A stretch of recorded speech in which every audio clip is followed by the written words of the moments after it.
నమస్తే, welcome to KNR channel. ముందుగా headlines. Narasaraopet మాజీ ఎమ్మెల్యే శ్రీ కాసు Mahesh Reddy press meet.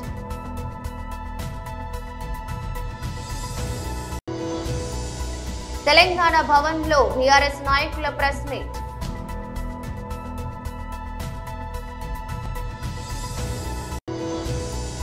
MLC ఎన్నికలు 2025 హైదరాబాద్ లోని హరిత ప్లాజాలో బీజేపీ సమావేశం. జి కిషన్ రెడ్డి మరియు డాక్టర్ ఎన్ గౌతమ్ రావు. కళ్ళు లభించకపోవడం వలన వింత వింతగా వికృత చేష్టలు చేస్తున్న ప్రజలు. వైసీపీలో కార్పొరేటర్ గా కొనసాగుతూ తాజాగా జనసేనలో చేరిన 74వ వార్డు కార్పొరేటర్ తిప్పల వంశీరెడ్డి తీరుపై తండ్రి మాజీ ఎమ్మెల్యే తిప్పల నాగిరెడ్డి ఆగ్రహం వ్యక్తం చేశారు. తండ్రి మాటను కాదని వేరే పార్టీలో చేరడంపై నాగిరెడ్డి అసహనం వ్యక్తం చేశారు. గాజువాక బీసీ రోడ్డులోని ఓ ఫంక్షన్ హాల్ ఏర్పాటు చేసిన మీడియా సమావేశంలో నాగిరెడ్డి మాట్లాడుతూ ఇటీవల తన కుటుంబంలో జరిగిన పరిణామాలపై ఆవేదన వ్యక్తం చేశారు.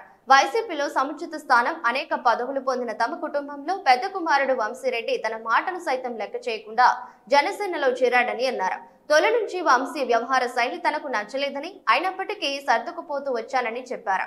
పార్టీ మారుతాడని కానీ ఆలోచనలు ఉన్నట్టు ఏ రోజు తనకు చెప్పలేదని పేర్కొన్నారు. ఇంట్లో పెద్ద కుమారుడే ఇలా చేస్తాడని అనుకోలేదని, ఇది తనను బాధించింది అన్నారు. వంశీ వెళ్లినంత మాత్రాన వైసీపీకి జరిగే నష్టం ఏమీ లేదన్నారు. గాజువాకలో పార్టీ బలంగానే ఉందని, మళ్లీ అధికారంలోకి వస్తామని ధీమా వ్యక్తం చేశారు. సమావేశంలో నియోజకవర్గ సమన్వయకర్త తిప్పల దేవన్ రెడ్డి తదితరులు పాల్గొన్నారు.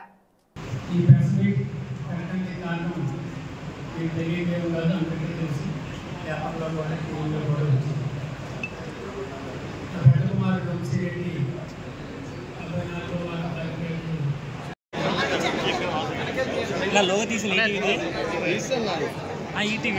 తీసారు పర్లేదు.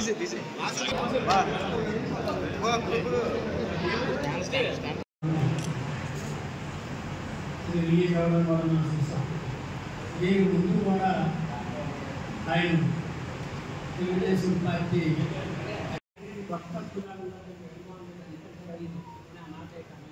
ఆ విషయం కూడా బయట నుంచి నా గురించి ఏం మాట్లాడుతాం మీరు వెళ్ళడం కానీ మీ ఇతరాలను నిలుపుకోవడం కానీ మంచిది కాదని శుక్రవారం నాడు మా ఆవిడ అన్నారు. మళ్ళీ కార్పొరేటర్గా నాకు కొడితే మళ్ళీ ఇప్పుడు మీరు మాకేమని అడిగితే మీరు జగన్మోహన్ రెడ్డి దగ్గర సమర్పించుకోవాల్సి వస్తుందని నేనైతే మాట్లాడుతున్నాను. విజయసాయి రెడ్డి గారు ఏంటన్నా నాదేటన్నా నేను చెప్తున్నాను, మీ ఇద్దరు కొడుకులు రాజకీయంలో తీసుకొచ్చారు. ఇద్దరికి సోదరులందరికీ అలాగే వైఎస్ఆర్ కుటుంబ సభ్యులందరికీ ముందుగా హృదయపూర్వకమైనటువంటి నమస్కారాలు తెలియపరచుకుంటున్నాను. ఈరోజు ఈ ప్రెస్ మీట్ పెట్టినందుకు కారణం మీకు తెలియనిదేం కాదు, అందరికీ తెలుసు. పేపర్లో కూడా టీవీల్లో కూడా వచ్చింది.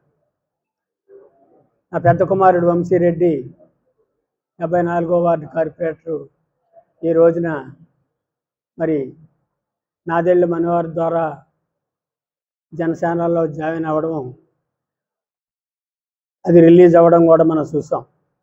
దీనికి ముందు కూడా ఆయన తెలుగుదేశం పార్టీ అధ్యక్షుడు ఎమ్మెల్యేల్ని టౌన్లో కలవడం, దరిమిలా అక్కడ నేను జనసేనలో జాయిన్ అవుతాను రామకృష్ణ గారి ద్వారా అనడం, ఇవన్నీ కూడా తెలిసిన తర్వాత ముందు కూడా తప్పుడు పని చేయొద్దు బాబు, నేను బ్రతుకున్నంతకాలం, నా బంధులో ప్రాణం ఉన్నంతకాలం రెండో పార్టీకి మీరు వెళ్ళడం కానీ మీ ఇద్దరందములు విడిపోవడం కానీ మంచిది కాదని శుక్రవారం నాడు మా ఆవిడ అన్నది. ఈరోజు అలాంటి మాట్లాడకని శుక్రవారం నాడు ఇంటికి వెళ్ళి ఎట్టి పరిస్థితుల్లో పార్టీ మారకు, నన్ను బ్రతుకున్నంత వరకు కలిసికట్టుగా ఉండాలా, వైఎస్ఆర్ పార్టీ ఉండాలా అని చెప్పాను. కానీ నా మాటని లెక్క చేయకుండా నాకు అర్జెంట్ అయిన పని ఉందని చెప్పి ఆ రోజునే టౌన్లో తెలుగుదేశం ఎమ్మెల్యేలే పల్లా శ్రీనివాసరావుని కలవడం జరిగింది. దరిమిలా కూడా నేను ఆయనతో మాట్లాడడం జరిగింది. నేను ఎక్కడికి వెళ్ళిపోను, నేను ఓటింగ్లో పాల్గొను, నేను ఎవరికి కూడా ఏ పార్టీకి సపోర్ట్ చేయను, ఇంట్లో ఉండిపోతాను అని చెప్పిన వ్యక్తి. అలాంటి సందర్భంలో కొడుకు కదా నిజమే చెప్తుండని నమ్మి మరి సజ్జల రామకృష్ణారెడ్డి గారు అయితే అడిగారు. నాగిరెడ్డి గారు అప్పటికప్పుడు తీసుకున్న నిర్ణయం అని మేము అనుకోవట్లేదు, ముందుగానే ఏదో ప్లాన్ చేసుకున్నట్టున్నాడు, మీ నోట్స్లో లేకపోవచ్చు కానీ అన్నాడు. నేను అడిగాను, ఎక్కడికి వెళ్ళను, ఇంట్లోనే ఉంటాను అన్నాడు. ఇంట్లోనే ఉంటున్నాడు.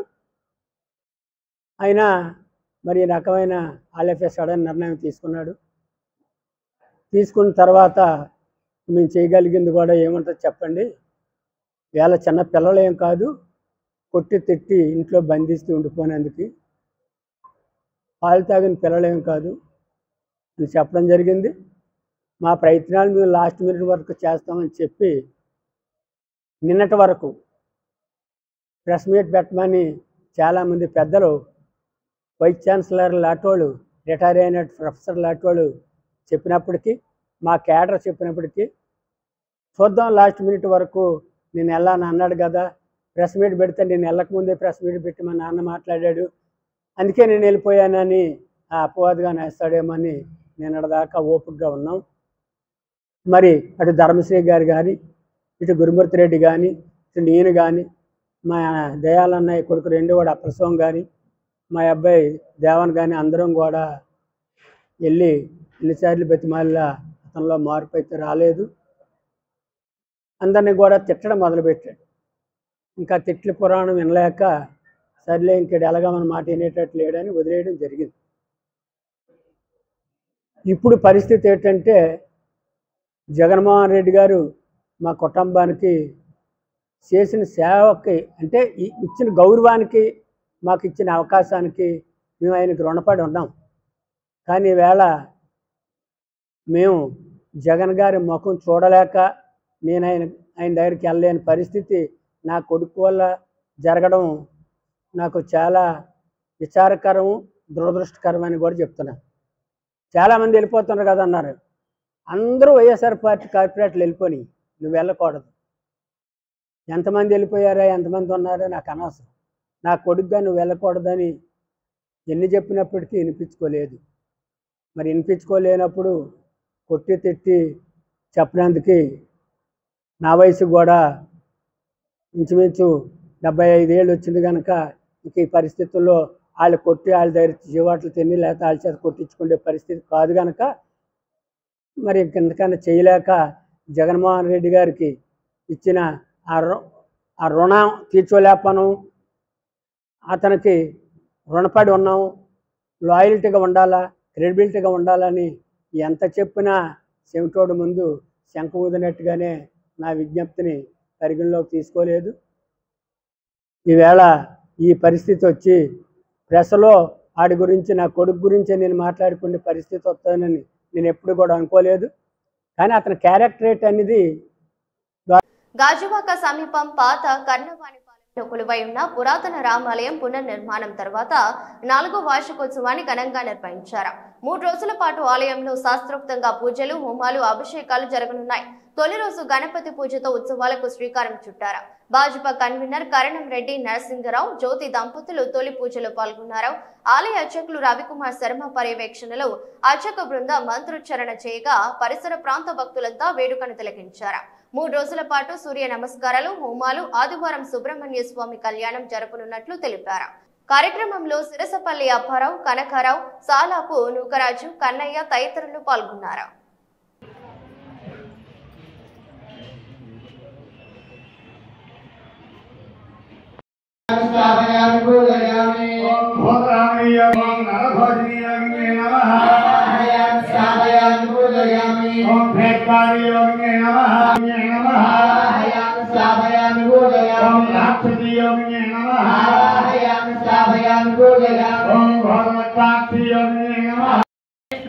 జై జై శ్రీరామ్, జై శ్రీరామ్, జై జై శ్రీరామ్. ఓకే.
ఈరోజు గాజువాక 72వ వార్డు పాత కర్ణమండపాలు మా గ్రామంలో ఉన్న రామాల యొక్క 4వ వార్షికోత్సవం.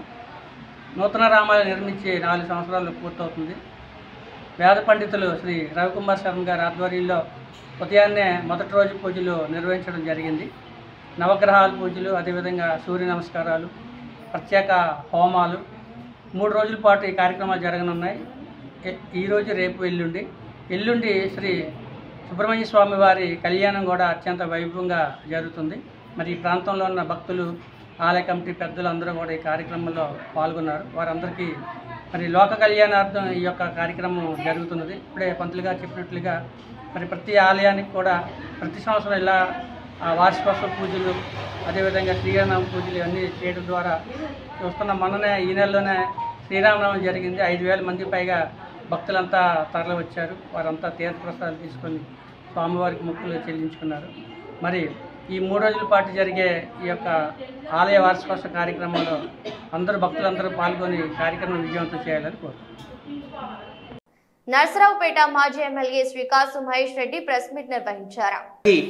సగటుగా 10-15 గోవులు చనిపోతుంటే మొన్న వైఎస్ఆర్సీపీ పార్టీ ప్రతిపక్ష నాయకుడు అక్కడ కరుణాకర్ రెడ్డి గారు, ఇంత అన్యాయం జరుగుతుంది ఈ ప్రాంతంలో, పవిత్రమైన ప్రాంతంలో, పవిత్రంగా భావించే గోవుకే రక్షణ లేదు, దాదాపు 150-160 గోవులు చనిపోయినాయి అని ప్రెస్ మీట్ పెడితే సమస్యని స్వాగతిస్తూ ఒక బాధ్యత కలిగిన పాలక పక్షం అయితే ఏం చేయాలి? అక్కడ సందర్శించి నిజమెంత, అబద్ధం ఎంత, అసలు నిజంగా చనిపోయినాయా, ఒకవేళ చనిపోతే ఎందుకు చనిపోతున్నాయి, మిగతా వాటినన్నా రక్షించేటట్టు మరోసారి ఇటువంటి ఘటన జరగకుండా చూడాల్సింది పోయి ఎదురుదాడి. చంద్రబాబు నాయుడు గారు, లోకేష్ గారేమో ఇదంతా ఫేక్ న్యూస్, మార్ఫింగ్, ఒక్కటి కూడా చనిపోలేదంటారు.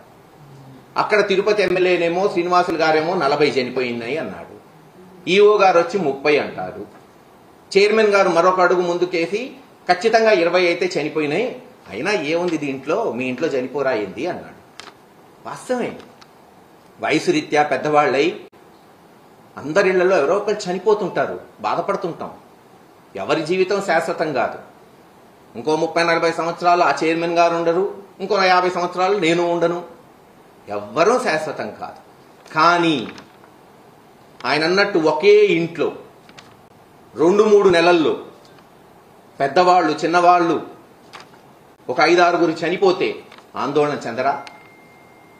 మొత్తం వచ్చి ఆ ఇంట్లో కూర్చోరా? ఏం జరుగుతుంది ఆ ఇంట్లో? ఏమన్నా అంటరాని వ్యాధులు సోకాయా? దాన్ని ఎలా ఆపాలి? వేరే వాళ్ళ ఆపద పడకుండా చూడాలి, రక్షించాలా లేదా?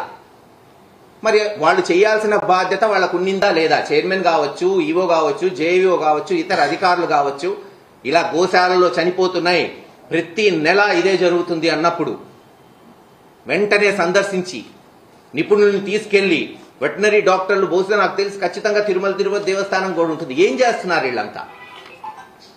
ఈ రోజున బాధ్యత కలిగిన ప్రతిపక్షం అంటే ఏంటి? ప్రజల సమస్యలు లేవనెత్తటమే మా ప్రథమ కర్తవ్యం. అదే చేశారు తిరుపతిలో కరుణాకర్ రెడ్డి గారు కానీ ఇతర వ్యక్తులు కానీ. ఆ సమస్య లేవనెత్తారు కాబట్టి మీరు అక్కడికి పోయి చెప్పండి, ఇది జరిగింది, ఇది జరగలేదు. ఆయన మీద ఎదురుదాడి. తెలుగుదేశం అధ్యక్షుడు, రాష్ట్ర అధ్యక్షుడు శ్రీనివాస్ గారు అయితే బహిరంగ ఛాలెంజ్, రండి చూసుకుందాం, నిరూపిద్దాం. అవసరమా బహిరంగ ఛాలెంజ్? దేవుడి సన్నిధిలో అపచారాలు జరుగుతుంటే, అత్యంత దయనీయమైన పరిస్థితులుంటే దాన్ని సరిచేయాలి. ఆయన వచ్చి అక్కడ ఇలా కాదు, ఇలా చేయండి, సలహాలు సూచనలు ఇవ్వండి. లేదు కరుణాకర్ రెడ్డి గారు మీరు ఇంతకుముందు చేశారు, మీ సూచనలు కూడా ఇవ్వండి, ఇంకా మంచి వ్యవస్థను తీసుకొస్తాం అని చెప్పాల్సింది పోయి ఎదురుదాడి. కొన్ని బహిరంగ తెలంగాణ భవన్ లో బీఆర్ఎస్ నాయకులు ప్రెస్ మీట్ నిర్వహించారు. నిన్న గ్రూప్ 1 విషయంలో హైకోర్టు ఇచ్చినటువంటి తీర్పుతోని అంతిమ విజయం ఎప్పుడైనా ధర్మాంది అని మరొకసారి రుజువైంది. హైకోర్టు ఇచ్చినటువంటి ఒక తీర్పు ఈ రాష్ట్ర ప్రభుత్వానికి, టీజీపీఎస్సీకి ఒక చెంపపెట్టు లాంటిది. ఇది విద్యార్థులు, ఈ రాష్ట్ర యువత, గ్రూప్ 1 యాస్పిరెంట్స్ వాళ్ళ యొక్క పోరాట ఫలితం ఈ తీర్పు. ఇది వారి సాధించినటువంటి ఒక గొప్ప విజయంగా మేము భావిస్తూ ఉన్నాం. అదేవిధంగా ఈ విద్యార్థులకు అండగా నిలిచినటువంటి బీఆర్ఎస్ పార్టీది కూడా ఒక నైతిక విజయం అని చెప్పి మేము భావిస్తున్నాం. ఎందుకంటే ఈ గ్రూప్ 1 పరీక్ష నిర్వహణలో, ఫలితాల్లో, మూల్యాంకనంలో అనేక అవకతవకలు జరిగినాయి. ఇదంతా గందరగోళంగా ఉన్నది, ఏదో గోల్మాల్ జరిగిందని చెప్పి బీఆర్ఎస్ పార్టీ పక్షాన మేము మొదటి రోజు నుండి వాదిస్తూ వచ్చినాం. అయితే ఒక బాధ్యతాయుతమైనటువంటి ఒక రాజకీయ పక్షంగా, ఒక ప్రతిపక్ష పార్టీగా ప్రజల పక్షాన ప్రభుత్వానికి ప్రశ్నలు వేస్తే వాటికి సమాధానాలు చెప్పాల్సింది పోయి టీజీపీఎస్సీ లేదా రాష్ట్ర ప్రభుత్వము మా పరువు పోయింది, మా ఇజ్జత్ పోయింది కాబట్టి మేము మీ మీద ఇజ్జత్ దావా కేసు వేస్తాం, నువ్వు మాట్లాడొద్దు, నువ్వు పోస్ట్ పెట్టొద్దు, నువ్వు 7 రోజుల్లో రిప్లై చేయాలి, నువ్వు ఒకవేళ వైలేట్ చేస్తే నీ మీద క్రిమినల్ కేసు పెడతాం, నీ మీద సివిల్ కేసు పెడతామని చెప్పి బ్లాక్మెయిల్ చేసి బెదిరించినటువంటి ఒక పరిస్థితిని మనం చూసాం. ఆ రోజు టీజీపీఎస్సీ మాకు నోటీస్ ఇస్తే నిన్న హైకోర్టు టీజీపీఎస్సీకి, రాష్ట్ర ప్రభుత్వానికి నోటీస్ ఇచ్చింది. న్యాయం ఎవరి వైపు ఉందో చాలా స్పష్టంగా అర్థమైంది. ఎన్ని అనుమానాలు, ఎన్ని అవకతవకలు, ఎంత గందరగోళం, ఎంతమంది సఫర్ అవుతా ఉన్నారు. అయినా కూడా ప్రభుత్వానికి కనీసం చీమ పుట్టినట్టు కూడా లేదు. పైగా యాస్పిరెంట్స్ ఎవరైనా న్యాయస్థానాన్ని ఆశ్రయిస్తే ముఖ్యమంత్రి గారు ఏం మాట్లాడతారండి? ఇటీవల రవీంద్ర భారతిలో మాట్లాడుతూ ఎమ్మెల్సీ ఎన్నికలు 2025 హైదరాబాద్ లోని హరిత ప్లాజాలో బీజేపీ సమావేశం. జె కిషన్ రెడ్డి మరియు డాక్టర్ ఎన్ గౌతమ్ రావు పాల్గొన్నారు. అనేక మంది ప్రజలు, ఉద్యమకారులు, స్వతంత్ర సమరయోధులు ఏదైతే పోరాటం చేశారో ఆ వారసత్వాన్ని పుణికిపుచ్చుకొని ఈ రోజు కూడా రజాకారులకు వ్యతిరేకంగా పోరాటం చేస్తున్నటువంటి ఏకైక పార్టీ భారతీయ జనతా పార్టీని సందర్భంగా మనం చేస్తున్నాం. మీరు ఏమన్నా కూడా, అది మతోన్మాదం అన్నా మరొకటి అన్నా కూడా ఈ రోజైనా పోరాటం చేస్తాము, భవిష్యత్తులో కూడా మరింత పోరాటం చేసేటువంటి పరిస్థితి ఉన్నది. మజ్లిస్ పార్టీ కుట్ర చేస్తా ఉంది. రోజు పాత పట్టణానికే పరిమితం కాలే, హైదరాబాద్కే పరిమితం కాలే. అది నల్గొండలో కౌన్సిలర్స్ గెలుస్తారు, మహబూబ్ నగర్ లో కౌన్సిలర్స్ గెలుస్తారు, సంగారెడ్డిలో గెలుస్తారు, హైదరాబాద్ ఆదిలాబాద్ లో గెలుస్తారు, నిర్మల్లో గెలుస్తారు, యావత్ తెలంగాణ అంతా కూడా విస్తరిస్తున్నారు. వాళ్ళ యొక్క ఆలోచన ఒకటే, చాప కింద నీరులాగా తెలంగాణలో అన్ని అసెంబ్లీ కేంద్రాలలో విస్తరిస్తూ ఉంది. ఈరోజు హైదరాబాద్లో తీసుకుంటే భారతీయ జనతా పార్టీని ఓడించేటువంటి ఏకైక లక్ష్యంతో, భారతీయ జనతా పార్టీని ఓడించగలటువంటి ప్రధాన ప్రత్యర్థి అది కాంగ్రెస్ పార్టీ కానీ, అది బీఆర్ఎస్ పార్టీ కానీ, మరొక పార్టీ కానీ, వాళ్ళు ఎంచుకొని ఆ పార్టీలను గెలిపిస్తారు, తమ ఏజెంట్లను గెలిపిస్తారు. మజ్లిస్ పార్టీకి ఏజెంట్లుగా ఈరోజు కాంగ్రెస్ పార్టీ, మజ్లిస్ పార్టీ కనుసైగల్లో పనిచేసేటువంటి బీఆర్ఎస్ పార్టీ ఆ పార్టీలను గెలిపిస్తారు తప్ప భారతీయ జనతా పార్టీని ఓడించాలన్నటువంటి ప్రధానమైనటువంటి దుర్మార్గపు ఆలోచనతో ఈ మూడు పార్టీలు కూడా జతగట్టి పనిచేస్తా ఉన్నాయి. ఈ మూడు పార్టీలు కూడా ఒకే మాట మీద ఉంటారు. బీజేపీ విషయానికి వస్తే ఈ మూడు పార్టీలు కూడా కలిసి పనిచేస్తారు.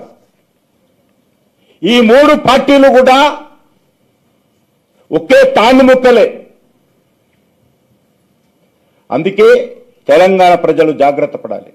మజ్లిస్ పార్టీ లక్ష్యం ఈ రోజు కాకపోయినా రేపైనా బీఆర్ఎస్ పార్టీ, కాంగ్రెస్ పార్టీ భుజాల మీద నడుస్తూ ఈ పార్టీల తల మీద కాళ్ళు పెడుతూ ఈ తెలంగాణలో జెండా ఎగరేయాలనేటువంటి ప్రధాన లక్ష్యం ఈ మజ్లిస్ పార్టీకి ఉన్నది. ఈరోజు హైదరాబాద్లో ఏ రకంగానైతే ఎమ్మెల్సీ ఎలక్షన్స్ లో గెలవాలని కుట్ర చేస్తా ఉన్నారో, రేపు భవిష్యత్తులో కూడా మజ్లిస్ పార్టీ తెలంగాణలో జెండా ఎగరేయడం కోసము కళ్ళు లభించకపోవడం వలన వింత వింతగా వికృత చేష్టలు చేస్తున్న ప్రజలు ఆందోళనల్లో కుటుంబ సభ్యులు. కామారెడ్డి జిల్లా బెర్కూర్ మండలం మల్లాపూర్ గ్రామంలో గ్రామస్తులు ఆందోళన చేపట్టారు. వివరాల్లోకి వెళ్తే ఎక్సైజ్ శాఖ అధికారులు కళ్ళు దుకాణాలపై చర్యలు తీసుకోవడం వలన కళ్ళు వ్యాపారులు సరఫరా నిలిపివేశారు. తద్వారా గ్రామంలో తీవ్ర ఇబ్బందులకు గురవుతున్నామంటూ గ్రామస్తులు ఆందోళన చేపట్టారు. బిర్కూర్, నసరుల్లాబాద్ మండలాల పరిధిలోని పలు గ్రామాలలో గత కొద్ది రోజుల క్రితం కల్తీ కళ్ళు బారిన పడి ఆసుపత్రుల పాలైన విషయం తెలిసిందే. దీంతో కల్తీ కళ్ళను కట్టడి చేయడానికి ఎక్సైజ్ శాఖ అధికారులు 10 రోజుల నుండి కళ్ళు దుకాణాలపై దాడులు నిర్వహించడం వలన వ్యాపారులు కళ్ళు విక్రయించడం నిలిపివేశారు.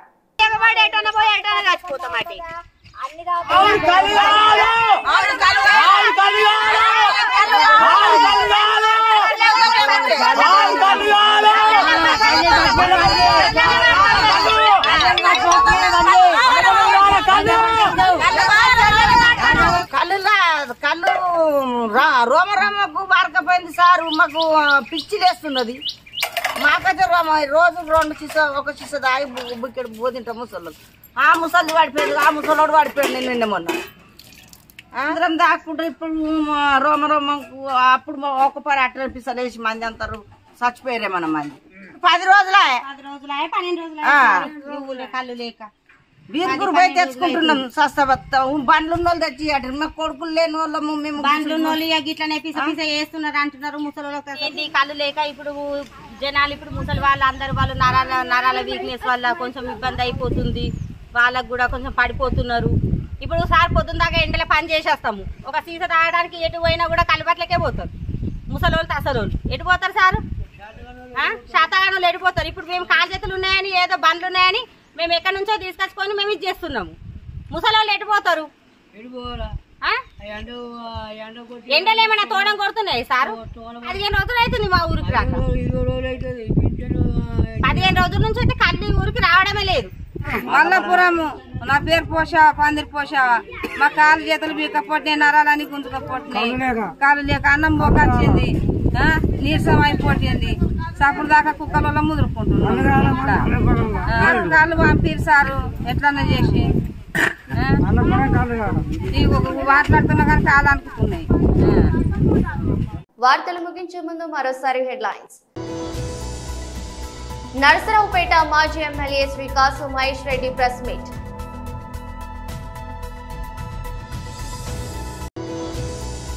తెలంగాణ భవన్ లో బీఆర్ఎస్ నాయకుల press meet.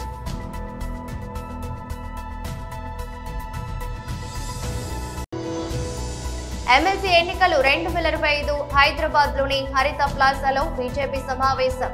G Kishan Reddy మరియు డాక్టర్ ఎన్ గౌతమ్ రావు. కళ్ళు లభించకపోవడం వలన వింత వింతగా వికృత చేష్టలు చేస్తున్న ప్రజలు. ఇతర బులెటిన్ మరో బులెటిన్లో మళ్ళీ కలుద్దాం. అంతవరకు సెలవు. నమస్కారం.